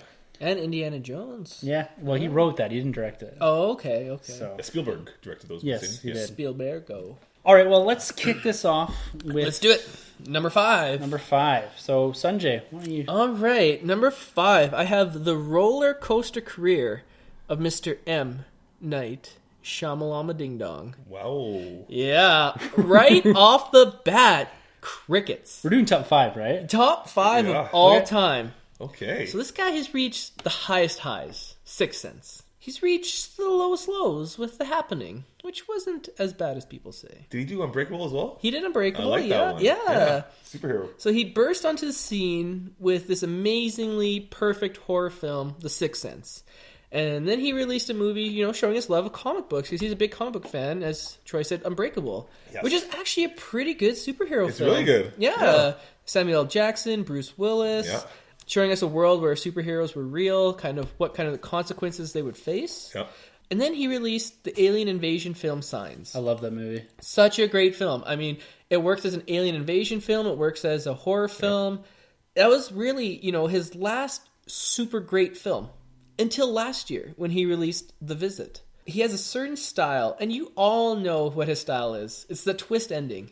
And when he released Sixth Sense... I don't think that film would have done as well if it was released today with internet and spoilers. For sure, we would have spoiled what is quite possibly one of, if not the greatest twist endings in a movie. Darth Vader notwithstanding, Tim. I know Tim was going to get upset with that. My fist is like... Yeah, Tim and Troy were both about to kill me. But hands up if you guys saw if he was dead. No. At the time, no, definitely not. No, that scared the shit out of me. And the film was more than just a twist ending. It had this great atmospheric build up to you, and it built with it each scene until that fantastic climax. We all like the fantastic climax, and then so he's done mostly horror, but he has dabbled in sci-fi with not very good results. And I was debating whether I should put him on this list, but honestly, every time they announce a film of his coming out, just from his first 3 movies, I'm always there. I'm always there to see them. I always want to watch them. And they always make bank at the box office. All his films actually do fairly well, surprisingly. My hidden gem, my recommendation to see that's kind of a lesser-known M. Night Shyamalan movie is the one I talked about, The Visit. So he kind of redeemed himself in a lot of people's eyes because that is actually a really good, harkens back to his traditional horror days with the twist ending that you don't see coming. I was guessing the whole time and I was completely wrong. And it's just a fun movie. I think he's back. He's releasing a new movie with Professor X, James McAvoy. Yep. Yeah, so I'm really curious to see that. If I could pick a comic book movie for him to direct, I would go with either Swamp Thing or Giant Sized Man Thing. Let him flex his horror muscle. Let him stay away from sci-fi. Give you some sort of twist ending. Yeah, I just love this guy. He came out of kind of nowhere. Like, Sixth Sense was his first film. I don't think there's any director that's had such a gigantic first film that literally changed the genre, and it was huge. Star Wars, no? That wasn't George Lucas's first film, though. Oh, okay, yeah, you're right. Like his first, because he was doing that other one. And, and he did, I guess, M. Night Shyamalan, he wrote Stuart Little for some reason. Did he? Yeah. Yeah. Okay. For some reason. But, The Sixth Sense is just... It's great. I gotta stop saying the word fantastic, but it's a great film. Yeah. I just cannot say enough to think. And you know me, I love my horror. Oh yeah. But it's a film I think anyone can enjoy. Oh yeah. Like, it's not definitely. too gory. It is scary as all hell. So some of those scenes still scare me when he closes his eyes and he sees all the dead people around. Just creepy. Yeah. It's still I watch a lot of horror films and very few of them scare me on second and third viewings. This is one of them. And you got a pretty decent performance out of Bruce Willis then. Yeah. Too, yeah. And Haley Joel Osment. Yeah, so that's my number 5. I mean, nice. Do you guys... Everyone's seen The Sixth Sense here, I assume? Yeah. Yes. I saw it when I first came out. Yeah. Oh, yeah. I mean, he as I said, he's a roller coaster career, but I feel like he's kind of turned the corner with The Visit, and I'm looking forward, as we said, as Tim said, when you see a movie and it says, directed by M. Night Shyamalan, I'm there. I'm still going to see it. I saw The Village, which was just okay. I haven't seen Lady in the Water. I saw The Happening, which, again, just okay. Yeah. But as I said, those first 3 and The Visit, those are 4 great films. He's had a great filmography. All these directors that I have, I really have this, like, fantasy one day where I'm just going to sit down and one day just plow through an entire director's works. Nice. I think that would be just such a fun way to kill a day. So I don't know how I'm going to do that, but you'll find time. Yeah. And like Sunjay said there, so we're going to do a little nerd room twist with each of these directors. We're going to kind of say what kind of comic book movie or what particular franchise we'd like to see them either take up or introduce into the MCU or DC Cinematic Universe or X-Men or whatever. Nice. I want to see M. Night Shyamalan take over Guardians because he did such a good job in sci-fi. All right, Troy, who do you got for your number 5? Okay, so mine's not in any particular order. Yeah. Oh, right, way to go. Get out of here, Troy. Mine, number 5 is Matthew Vaughn. Matthew Vaughn is incredible, I think, for the career that he's had so far. He's given us Kick-Ass, the first one. Oh, okay, good. He's given us X-Men First Class, which to some people could be the best X-Men movie in the whole franchise. It's up there. Right? Kingsman, which is awesome. Oh, we raved about that at our year review. That's such a great film. It's a great movie, right? Yeah, and he's doing the sequel? He's doing the sequel, yeah, and I think Channing Tatum's in there. He is. Ooh. Yeah, and then he gave us Eddie the Eagle. Really? Which is a great movie, too, with Hugh Jackman again, Edgerton, which also was in Kingsman. Okay. Right? So I have a bone to pick with Eddie the Eagle. Really? Yes. Okay, I haven't seen it yet. Oh, okay. But, so the movie takes place during the 88 Calgary Olympics. Yes. As you know, we're all from Calgary. Yeah. But why did they film it in Germany or Switzerland? Like, that looks nothing like Calgary. Cost, probably. Must have been the cost. Yeah. And maybe with the construction that they've been doing over at COP, maybe that would No, Troy, no, I'm just going to badmouth them. I don't want any... It was a rhetorical question. So yeah, I think Matthew Vaughn is great. He has his own little spin. You know, he has some really great shots, even in Eddie the Eagle. I mean, just seeing the guy go off the lift there, I'm just like, that's a cool looking shot. Mm-hmm. X-Men First Class, I think everybody loved that movie. Is the right step in the franchise again, right? Saved off of it's the savior, and he worked with a pretty good budget. I don't think the budget was that high because a lot of the characters, besides Jennifer Lawrence and McAvoy, weren't really that well known. Even those two at the time. Fassbender wasn't as big as he is now. Yeah. Right? So, I think the biggest one was probably January Jones because she was on that TV show. Like, there was like no one that was like a huge name. Yeah. So that was cool. And it was a great setting too. I think it took place in the 60s then. Yeah. So it's cool. And it's also with what he had to do. I mean, there's rumors that we're going to get, an X-Men Origins Magneto movie. Yeah. So he kind of took that and put it in there with an X-Men First Class. So such a great beginning to X-Men film. That's my favorite opening sequence in X-Men film when Magneto's just mowing through the camp. Especially for him to act upon it because we already kind of got that scene before in the previous X-Men movie, the first one, right? Yeah. So he kind of acted on it and gave us more. So I would love to see this guy do a Teen Titans because he can work with such a well ensemble. He can work with kids. I think if he had Teen Titans or just Titans, I'd be fully on board. Or even a new Avengers. I just don't think they'll ever do a new Avengers in this universe. But again, I think he can work with like Young Avengers. Young Avengers. Yeah, that's new Avengers. Yeah, Young Avengers. Yeah. Awesome. Yeah. So that's my number 5 there, Matthew Vaughn. Awesome, good pick. Thanks. All right, my number 5 here, I got Robert Zemeckis. Oh, so he did Back to the Future trilogy. Oh, Who Framed Roger Rabbit. Oh, wow. Forrest Gump. Whoa, Contact. So they're not all great movies. No, Contact's not bad. I mean, Jodie Foster was pretty good in it. Yeah, all these directors have hit and misses, right? Yeah, I got M. Night Shyamalan, so what am I to talk? Yeah. So he was one of the early movers on film effects. So you go back and look, and hidden gem for this guy, Who Framed Roger Rabbit. Yeah. I love that movie. Classic. Yes. Right. So good. And going back to the Future trilogy is one of my favorite trilogies. I absolutely love those movies. And the ground he broke with going to the future and Back to the Old West, doing a period piece. Yes. And so he's able to span at what seemed like multiple genres. So we had a kind of a sci-fi, a period piece in the 50s, and a period piece in the Old West. Yeah. I thought that was always a fantastic way to take two characters that I really loved and put them in different settings. And I thought the flexibility and the range that he had to make movies in those different genres with those similar characters and make them work across kind of a broad spanning single story almost, right? His recent foray into these more CGI dominated movies like Beowulf and Christmas Carol and these type of movies I haven't been a real fan of his recent work. I'm a big fan of his old work. Nice. Yeah. But the stuff that he's done and kind of shifting from almost these heavily effects-driven movies into movies like Forrest Gump, which is one of my favorite dramatic movies of all time. Great. And the way that he is able to integrate the Vietnam War and the different settings that he goes through. And Elvis, all of that. Spoilers. I love, if you haven't seen that now, it came out in 94. But I love the way he integrated the real life events into that movie and made it seem real. That's one movie I continually go back and revisit. If that's on TV, I watch it. Right. I absolutely love that movie. Yeah, he has a great vision. Yes. You know, him bringing Back to the future that he portrayed to us, we all, even to this day, are waiting for like the hoverboard, the shoes, everything. You know, the jacket. Yeah. I love his vision, right? The Cubs to win the World Series. Yeah, it'll happen one of these days. Yeah. So that's my favorite one. Is Back to the Future Part 2. I always like that futuristic look. I know we've passed the date now. October 2015. Came and went. Still no hoverboard. Still didn't see Doc Brown. No DeLorean. And you know, I have a big connection to that too because me and my dad.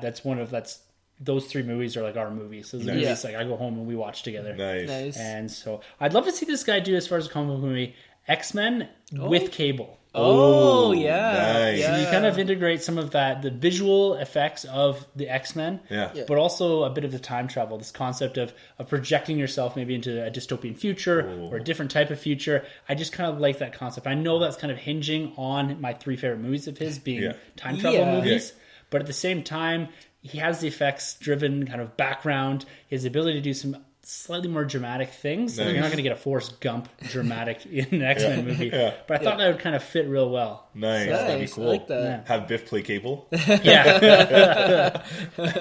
So, awesome. Sunjay, number 4. Number 4, I have the one, the only, the grandfather of the zombie film, Mr. George A. Romero. Ooh. So before him, you know, zombie films were more confined to that Haitian voodoo of, you know, they bring back one person from the dead and they turn him into a zombie slave. He changed all that. Without him, we don't have Walking Dead, we don't have World War Z, we don't have this zombie explosion that we have today. So everybody who's into zombies owes this guy a thank you.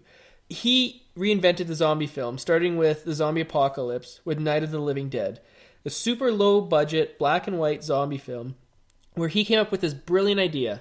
Instead of bringing one person back from the dead, what if all the dead came back and they had this zombie apocalypse of this confined space? They're in a farmhouse and then all the zombies, all the dead just rise and attack.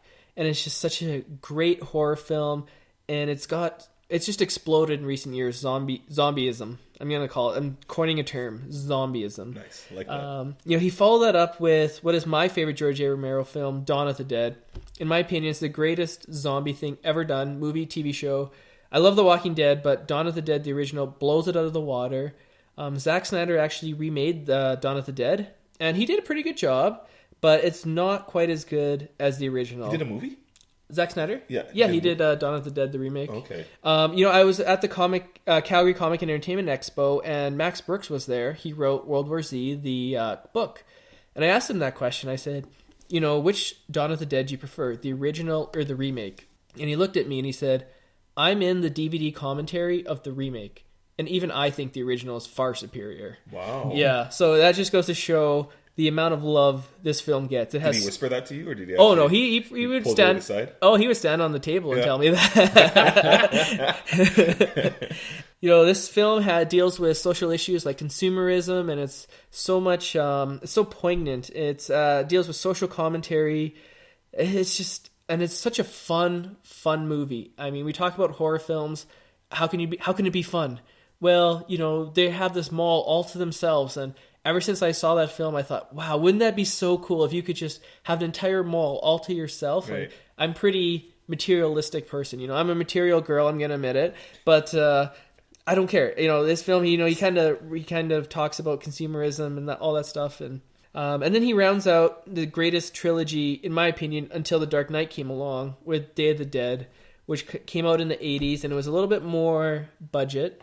$5 million, if you can believe, was like a big budget for him. So, you know, he does all these low-budget horror films, smaller horror films, but he doesn't just do zombie films. He did The Crazies. You might have remembered the remake of that. He did the original and they remade it, and he was a producer on that, which was a really good horror film. And then he also worked with the great Stephen King doing a movie called Creepshow, which is a horror anthology where I think it's about 4 or 5 kind of like horror stories that combine into one giant movie. You know, his style is he uses social commentary in his films, and he likes to build up suspense, and he's definitely mostly horror. I don't know too many other films of his that he did that don't involve horror. The thing is, you know, it's funny, it's like, oh, what comic book movie would he do? And the obvious answer is The Walking Dead. But no, he is not a big fan of The Walking Dead. And I remember in the Calgary Comic Entertainment Expo, I think, Tim, wasn't that the first year you were there? You were working that, weren't you? Yeah, possibly. Yeah, and so you were there, and he said, you know, The Walking Dead is more of a soap opera to him. So he's not a big fan of it. So I was like, okay, I don't want him in there. So if he could direct a comic book movie, I would say something, you know, going really old school, Tales from the Crypt. You know, that horror comic back in the day? Yeah. So, you know, the TV show, the cartoon. Wasn't that such a good show? Oh, yeah, scared the shit. My hidden gem for you guys, because, you know, I feel like some of the effects of Dawn of the Dead may be a little bit dated nowadays. I mean, the film came out in the 70s, so I would suggest Diary of the Dead. So this was made in 2008. It's a more modern zombie apocalypse film. The story takes place, it's kind of like found footage, where it's the guy who's making a small, low-budget movie, kind of like Romero himself, and then the zombie apocalypse happens. So the whole thing is shot on like the shaky cam kind of thing. So kind of like a, Cloverfield or... And Chronicle. Yeah, exactly. That's the second of his 3 modern zombie film trilogy. Others are Land of the Dead and Survival of the Dead. Yeah, so I highly recommend this guy. He's so influential. Everyone who's in the zombie now... Simon Pegg with Shaun of the Dead, he was kind of nervous, and he actually showed George A. Romero the film before because he wanted to see and get his approval. And George A. Romero loved Shaun of the Dead. So it just goes to show the kind of clout that this guy has in terms of zombieism. Yeah, so have you guys checked out any of Romero's films? I'm familiar with Dawn of the Dead. Yeah, Dawn of the Dead? Yeah. I'm familiar with them. Yeah. That's really about it that I've seen of his. Yeah. No, I highly recommend checking him out. I mean, it's not too scary. Like, you know, I know you guys aren't really too big into horror, but I mean, look at Night of the Living Dead, Day of the Dead. It's just more kind of actiony compared to today's standards. 28 Days Later and all that kind of stuff. Yeah, they're a little more upbeat, eh? Yeah. So, 28 Days Later was so scary. Yeah. And 28 Weeks too. Yeah, that's right. But yeah, check him out. He did a vampire film called Martin, which he said is his favorite movie, but it's so hard to get a hold of because all these movies are low budget and low circulation.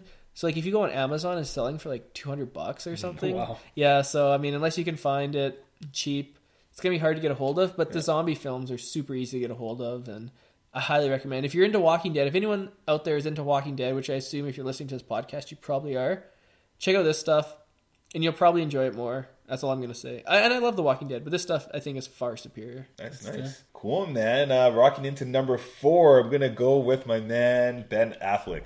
Batfleck. Yeah, so say what you want about his acting. This guy's giving us Argo, Gone Baby Gone, and The Town.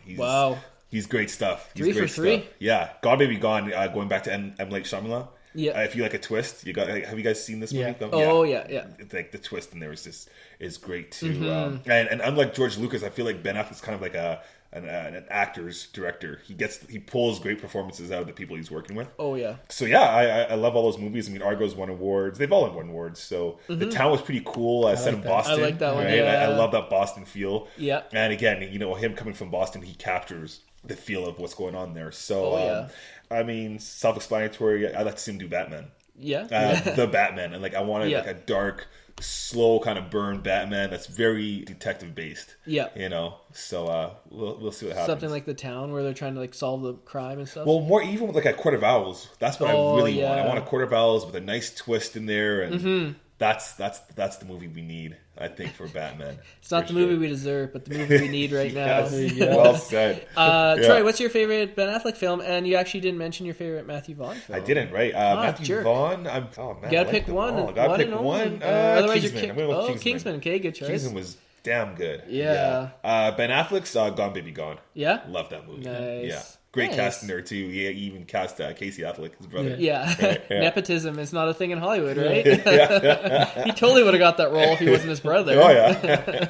All right, man. My number 4. Yeah. The Russo brothers. Oh, that was close. I knew it. You know, these guys have a very limited filmography. They do. Yeah. They, You Mean Dupree is on there. Yeah. Love that film. They did a lot of TV. Community, fantastic stuff. Yeah. Amazing show. But the fact that they're able to produce 2 of the greatest comic book movies of all time. Yes. That's why they're sitting on this list for me. Mm-hmm. Yep. Winter Soldier and Civil War. Yeah, more to come. And Infinity War is on the horizon. Mm-hmm. And I'm really looking forward to these guys. Now, the next films that these guys do outside of the Marvel Cinematic Universe, I will definitely be checking out. Oh, yeah. They've shown that they can capture action, they can direct ensembles, they can give character pieces to individuals as we go through. We've seen Black Widow in particular grow a lot in these movies. Yeah. More so than we see her grow in Avengers and any other movie she's been in, Iron Man. Yeah. And the introduction of Black Panther was spot on in this movie. So good. And the fact Spider-Man. Yes. And the fact that they're able to integrate some of the biggest characters, and coming off the back of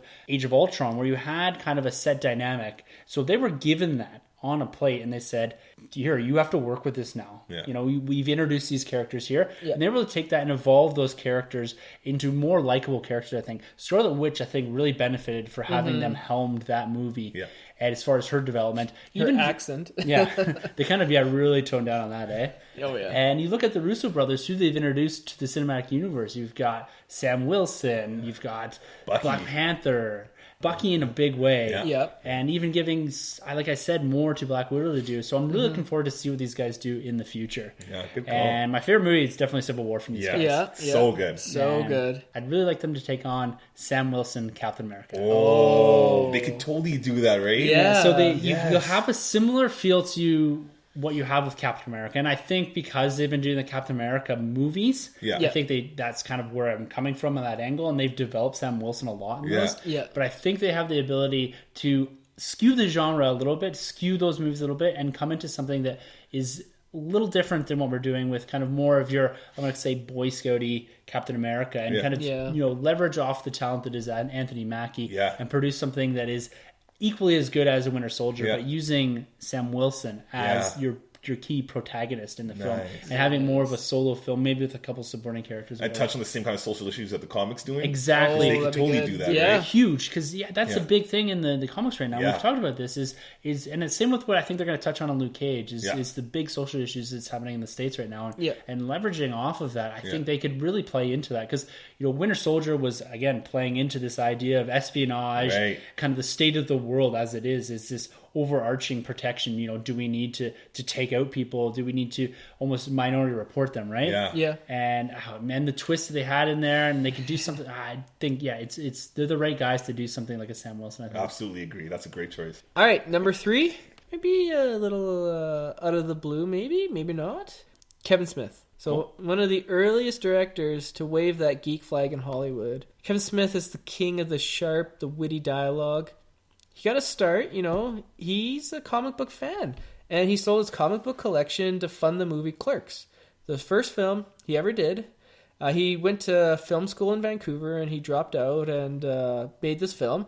So it cost $27,000 to make the movie, and went on to make over $3 million. So it was a huge hit for Miramax. I mean, that's a huge return for a $27,000 investment. So, and this is, Kevin Smith, his rise to stardom and his rise to Hollywood. It's part of the reason why I'm not all in favor of digital media like Netflix and stuff taking over Blockbuster, because in today's world, I don't know if a Kevin Smith would be able to prosper.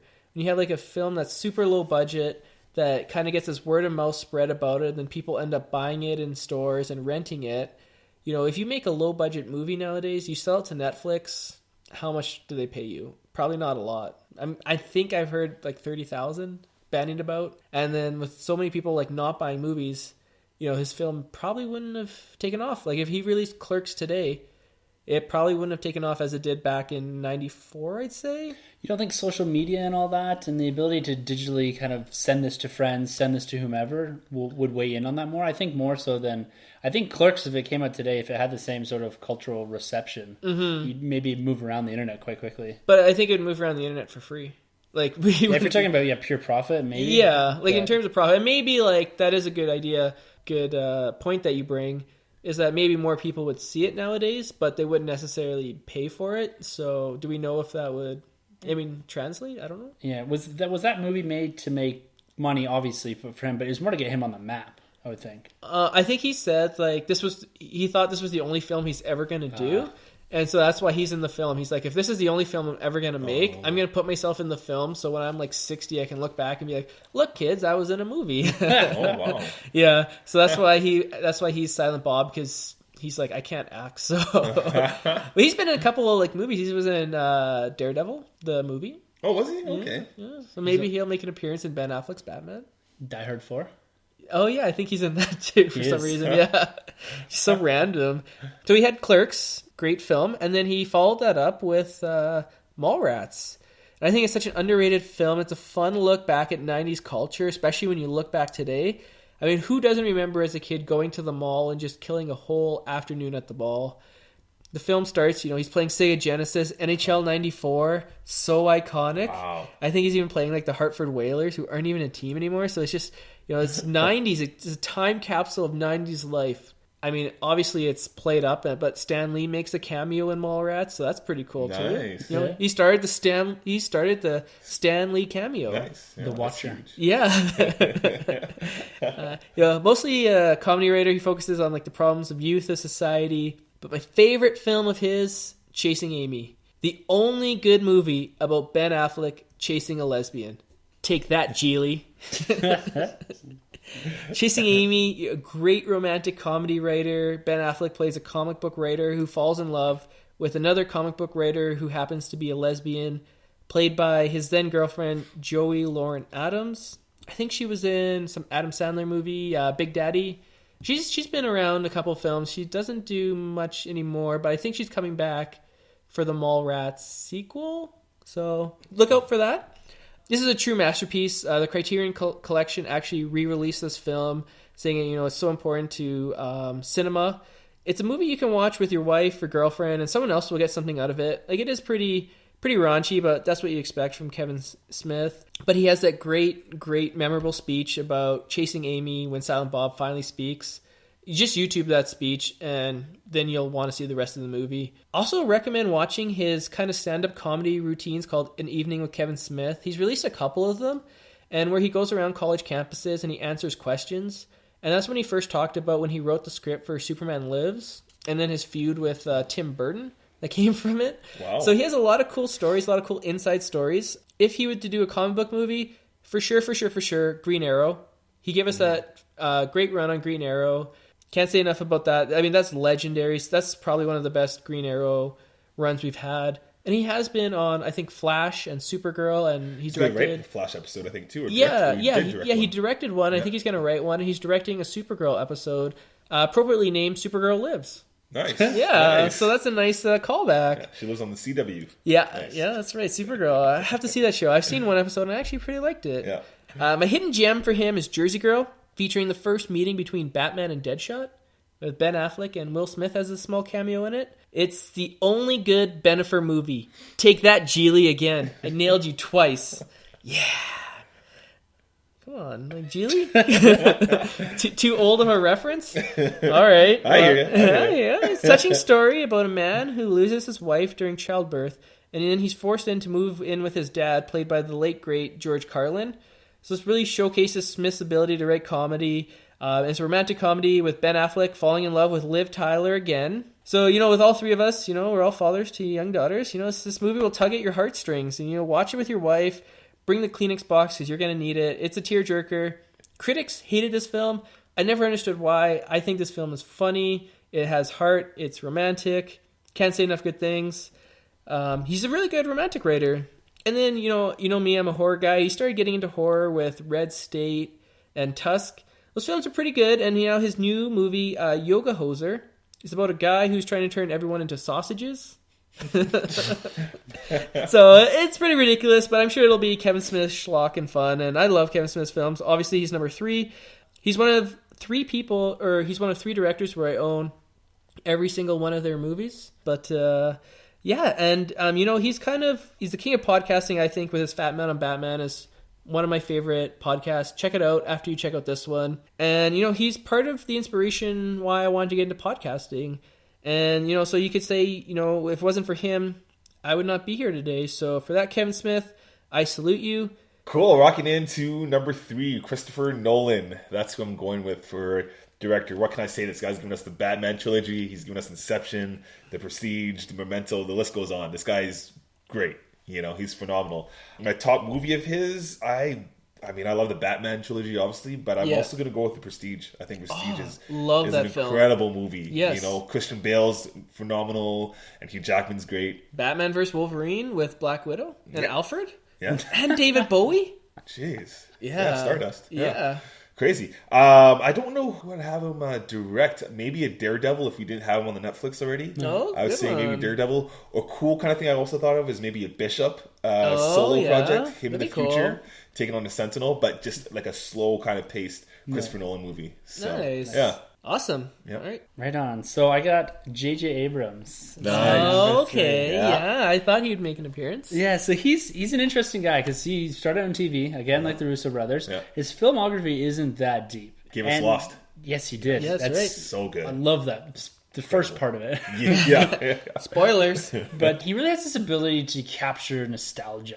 Mm-hmm. So he's able to project you into a film while you're watching it, and it makes you feel like you're watching something that you remember, right? Mm-hmm. So you like watch Star Wars or Star Trek or even something like Super 8, and it's really trying to capture something that puts you in that mindset. It's like Super 8 to me was E.T. or Goonies or something like that, right? Yeah. Where it kind of projects you back into the 80s and says, this is how you remember watching E.T. And so that's the feeling I got with Star Wars in particular. It's like every note he hit, the score, cinematography of it, the story even, and again, it was hitting similar beats, but at the same time, I felt like I was watching a Star Wars movie the first time again, right? Yes. Mm-hmm. And so I absolutely loved that about him. And what could he do next? Like, this guy's done the biggest movie of all time, or in recent memory, biggest domestic movie. Yeah. And I'd love him to continue into the Star Wars world, but I like that they're kind of tweaking that and doing different directors for each movie to give us a different flavor, different sense for each individual episode. As the story evolves, we're not kind of getting these repeat of stories. Exactly. Yeah. I really struggled with him here. Yeah. Because my next director, I have the movie that I originally had that I'd like to see J.J. Abrams do. But the obvious choice here for him is a Green Lantern Corps movie, right? It's taking a franchise that is in desperate need of a reboot. And this guy's done this twice, right? He's taken Star Trek and put it in a different direction while keeping the main fan base to a degree. And Star Wars, the same thing. So could he do the same thing with a Green Lanterns Corps? And I think so. I think you really need to tone down what they had from Ryan Reynolds.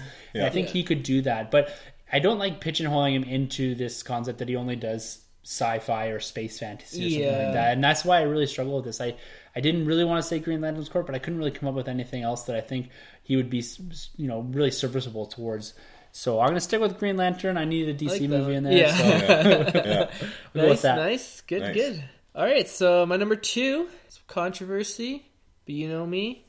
I'm going with the Nickelback of Hollywood, Zack the Hack Snyder. I knew he'd be in there. The most underrated director of our time. I'm a true Snyder fanboy, just like Kubrick.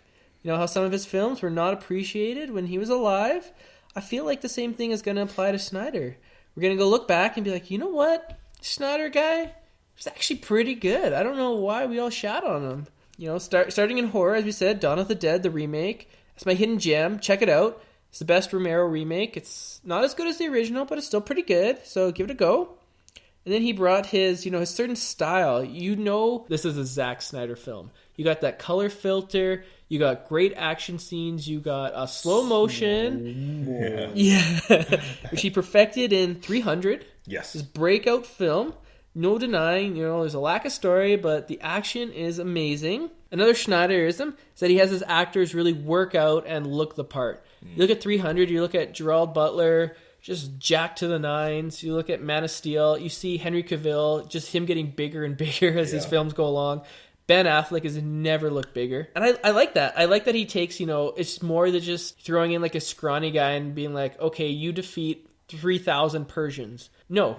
The people looked like Spartans, and who hasn't, before they've tried to lift a heavy weight at the gym, be like, this is Sparta!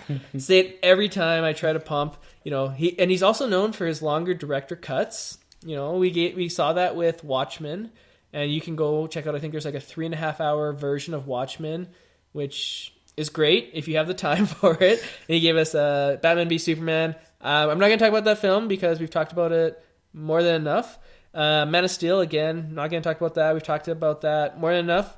My favorite Zack Snyder film I'm going to go with is Batman vs. Superman. Again, talked about that more than enough. I think it is a lot deeper than people give it credit for, but again, that's the story for another day. And I'm excited to see him helm Justice League. I can't wait for that. Obviously seeing him doing action scenes involving Flash, Aquaman, Cyborg. If I had to pick him to do another film, and say for him to do a Marvel film, I'll say Squadron Supreme. That's kind of a cop-out, but... Marvel's Justice League. Yeah. Second time's a charm. Yeah. Oh. All right. I want him to do Spider-Man just so Troy would just get so angry. Oh, no. I would love that. Just have Spider-Man do something really dark and just Troy leave. As I said, it's part of the reason why, I love him is you can just tell immediately. You see him, boom, it's a Zack Snyder film. Yeah. You know what you're going to get, and more often than not, I think it's good stuff. Again, I own all his films. I've yet to see Sucker Punch and Guardians of Gaul, but I will get to them eventually. And I have the extended cut of Sucker Punch. So, we've talked enough about Snyder, so I won't ask you if you've seen any of his films, because I know you have. Yeah. Troyski, number 2. Yeah, going to number 2, the man himself, Martin Scorsese. Oh, this great guy, pick.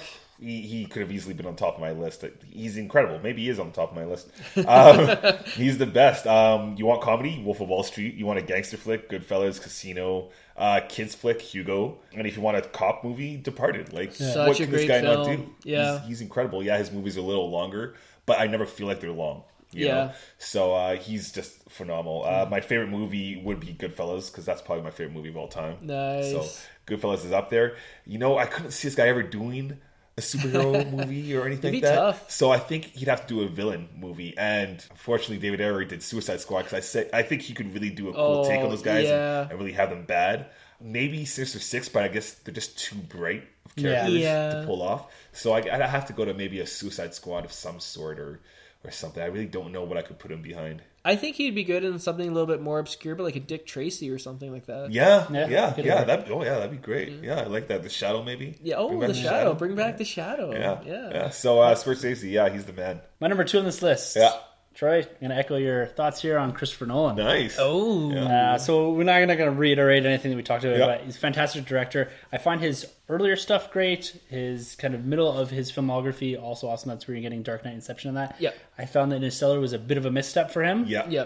Dunkirk, I'm really looking forward to. Yes, So I'm really looking forward to him delving into World War II. Yes. Yeah. So that's going to be incredible.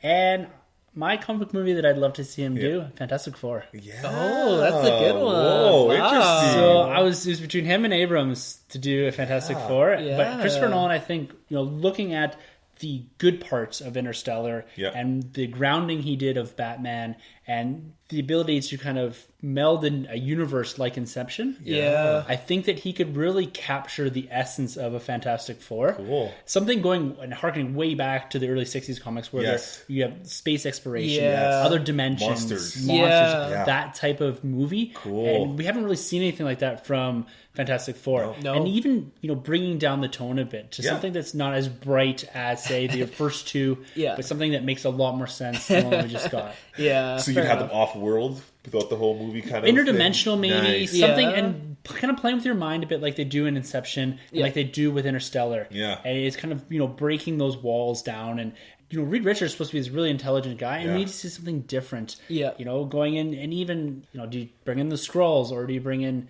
Annihilus or that or Mole Man or something like that? Right. So it's kind of doing something different, but also kind of playing with the ideas that he's had in his other movies. So using those concepts and kind of developing them into a Fantastic Four movie. I love that. Yeah. Bring in Herbie. It's an action figure coming, actually. Really? Yeah. Oh, I got to get that. Really? That's really cool. Yeah, I love to see that. Yeah. Good call. That's a good one. Yeah. All right, number 1. Number 1, the guy we just talked about, Christopher Nolan. Yeah. So, in my opinion, my favorite director of all time. I think he's the best in history. I'm not going to reiterate some of the stuff Tim and Troy have already touched on, but one of the few directors where all their movies are certified fresh on Rotten Tomatoes. The only director where I not only own, but I've watched every single one of his movies, starting with Following, the super low budget film that he did, and that got him into Memento, and then from there, Insomnia. And then, as we said, Warner Brothers took a huge gamble on him. The one thing I love about Nolan is his villains are always so well portrayed. Yes. I mean, that's something that's lacking, I think, this year in every single comic book movie. You had Ra's al Ghul, Scarecrow, Joker, Bane. I think those are 4 of the best villain portrayals in a comic book film we've ever had. Everyone remembers Ledger's Joker, but Dark Knight is just a masterclass film. People argue it's the greatest comic book movie of all time. And yeah, I mean, a hidden gem I have is The Prestige, as Troy talked about. Nice. The Dueling Magicians. Yes. One of the lowest rated for critics for some reason, and audiences didn't really take to it when it came out, so it's not that big of a hit. Mm-hmm. But if you ever get a chance, check it out. It's a great film. Interstellar, I felt it was good. It's my least favorite Christopher Nolan film, but it's still Christopher Nolan film, so it's still good. Yeah. As I said, sitting down to watch all 9 of his films, I think would be the ultimate film experience, and I really hope to do that one day. I mean, if I were to give him a movie to do, I'm going to go a little bit off the board, and I would say Wolverine. I'd love to see his take on Wolverine. Old Man Logan? Yeah, Old Man Logan, okay. yeah. And, cool. Honestly, you could give the man anything. Give him Dazzler, give him Plastic Man, and watch him crank out one of the best comic book movies of all time. Nice. So I am out with mine and in with Troysky. Cool. Number 1, I'm going with Alejandro Inarritu. Oh. This guy's just incredible. I believe he's the first director ever to win 2 Oscars back-to-back. Wow. Year 1, year 2. Birdman, Revenant. He also did Babel. So Birdman was really cool because he had the continuous shot throughout the whole movie. Yeah, something different. He didn't do it the whole time, but as a viewer, you look at it like this is just one big movie. Yeah. Just incredible. There's humor in there. There's realism. The cinematography is great. The cool score. Yep. Great characters that you love. Edward Norton did a hell of a job in that movie too. Yeah, The Revenant. The Revenant was great. Shot right in our backyard. That's Calgary, right? So that was cool. Leo finally got that Oscar for that one. I just love that winter kind of look going on through that movie. Just looked fantastic. What movie could this guy do? Sorry, my favorite movie of his is Birdman. Okay, yeah. Nice. What superhero movie could this guy do? I don't know. I never thought of that one. Everything I've been doing has kind of been off the spot. So I don't know. Maybe I'll let it marinate. I'll let you guys finish off yours. And I'll think of something there. But yeah, Alejandro Inarritu, he's great. Nice. Yeah. All right, Timsky. Number 1 here, I've got Steven Spielberg. I thought that's what it would be. I thought so, yeah. This guy is a director that captured me at a super young age. And I'm like from Jurassic Park basically Wearing on. the shirt. Yeah, he's That's rocking where it. I'm wearing it. Yeah.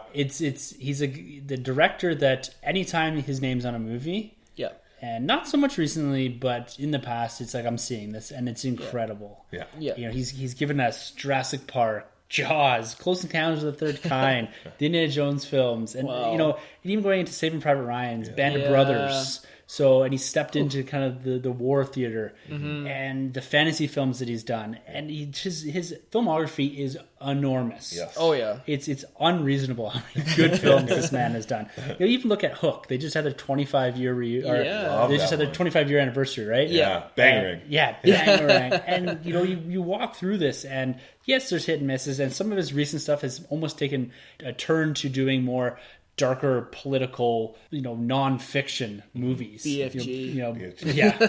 I'm excited for Player Ready 1. Yeah, that's the next one that's going to look good. So that's a book, and I've heard really good things about it. Yeah. And Baron's been raving about that book. He wants me to read it. So, Baron, if you're listening, I'll read it for you. Yeah. I won't. His hidden gem, Close Encounters of the Third Kind. Nice. This is one of my favorite movies of all time. Yeah. It dropped in 1977 at the end of the year, so after Star Wars came out. Cool. Star Wars is pegged to be the flop. Close Encounters was supposed to be the big sci-fi film of the year. Wow. And it reversed out. But Close Encounters is still absolutely fantastic movie. Yeah. It's Spielberg at his best. Yeah. It feels like an 80s Spielberg movie. It looks like one. It's got the same actors in it from Jaws and all that. Nice. Cool. And go check that out if you have not seen that before. And I'd like to see him. I'm going to go a little sideways with this for comic book movies. So there's a comic book that I read called Letter 44. Okay. And it's by Charles Soule. And it's produced by Oni Press. Yeah. It's about the 44th president comes to office, and he gets a letter from the 43rd. And it basically says, we have aliens. We found aliens. You got to deal with this now. Oh, wow. And so it's all of it. It's a fantastic concept. Yeah. And I'd really like to see Spielberg not only leverage his sci-fi that he's done before, but also some of the more dramatic political takes on things. So he seems to have that, genre-spanning ability. I think he would really succeed at that. So, he's my number one. I'm looking forward to maybe seeing Indiana Jones 5 from him. Yeah, we'll see. And this is another guy too. He seems to have his hands in everything. The one film I really like that's kind of underrated from him is AI, artificial intelligence. It kind of flew under the radar. Kubrick, that was his vision, and then when he died, Spielberg kind of picked it up and ran with it.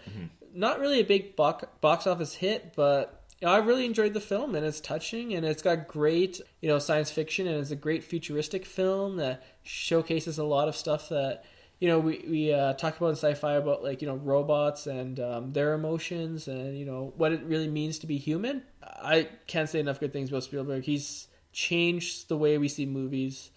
He's the inventor of the blockbuster with Jaws. That's right. That's what I was going to say. Without him, we wouldn't be going to the movie theater as much, or we wouldn't be as afraid of sharks as we are. Yeah. Do you think he'll ever do a comic book movie? I mean, this guy's done everything. He doesn't really need to, but do you think he ever will? If he's done the BFG, then anything's possible. not like anything. Not like it's a diss or anything towards that, but I just think. No, take that, Spielberg. The doors were open. I mean, he could do whatever he wants to do. Yeah, he could if he really wanted to, and someday maybe. Yeah. Is he friends with Disney again? Because weren't they like hashing out like a rivalry, and that's why he created DreamWorks? Well, if he's doing Indiana Jones again, they must be. Oh, they must be in talking terms. So, Marvel, maybe he'll do a Marvel film. Yeah, who knows? Yeah. I thought of one for Alejandro. Okay. It's a comic book, but it's not a superhero, but I'm going with Boba Fett. A Boba Fett movie. Okay. Revenge story, kind of set a little bit like Revenant. Yeah. Kind of like a desert planet. We could do it off Tatooine. So it's maybe something like that. That's my... nice. Someone kills Boba Fett's son, and then... Well, he made it out of the pit. That's the story, and he wants revenge. What you call it? The Lazarus Pit from Batman? No. A little different. They're all chanting his name. Boba Fett. Boba Fett. Sarlacc pit. Yeah. And then he has to jump without the rope. So the one that all three of us hit was Christopher Nolan. That's the only one. Cool. I'm really surprised at the diversity of directors. Yeah, for us. That's good. So I'm surprised no one said James Cameron. He's close. I was pretty close to the same James Cameron. And Titanic and Terminator 2. Yeah. And even Ridley Scott I was kind of thinking of too. Yeah, he was on my list too. He could have made it. Yep. He's making a comeback too, I think. Yeah, The Martian. Yep. Yeah, there's a lot of good quality directors out there. Definitely. And I'm happy to see too that we seem to have this new generation of directors coming up and helming these bigger movies, but also that studios seem to, in most part, with the exception of a couple, allowing directors to have their creative freedoms and produce, and that seems to work, right? Not always, you get people that kind of go off in big tangents and that, but at the same time, I think that we do have a solid group of directors that are continuing to give us good quality movies that we can depend on. These guys, right? They have hits and misses once in a while, but I think overall the directors that we've talked about, and even expanding out to the wider director audience in that. But at the end of the day, it's nice to see that we do have this breed of directors that are giving us something that we can look forward to. Yeah, absolutely agree. So that about wraps it up for us this week on the Nerd Room. Nice little bow. Yes, you can always find us on Twitter.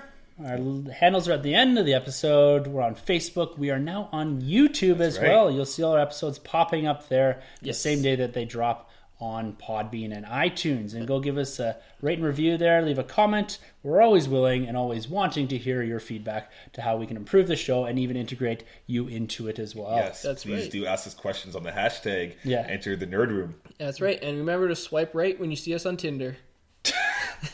And with that... It's been a pleasure talking directors, our top movies, and all that kind of neat shit. For the Nerd Room, I'm Tim. I'm Sunjay. I'm Troy. And thank you for entering the Nerd Room.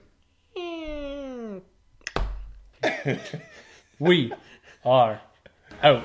Don't forget to subscribe and rate and review us on iTunes. You can find our hosts Tim, Sunjay, and Troy on Twitter at NerdRM1912Podcasting and Troy, the boy, 87.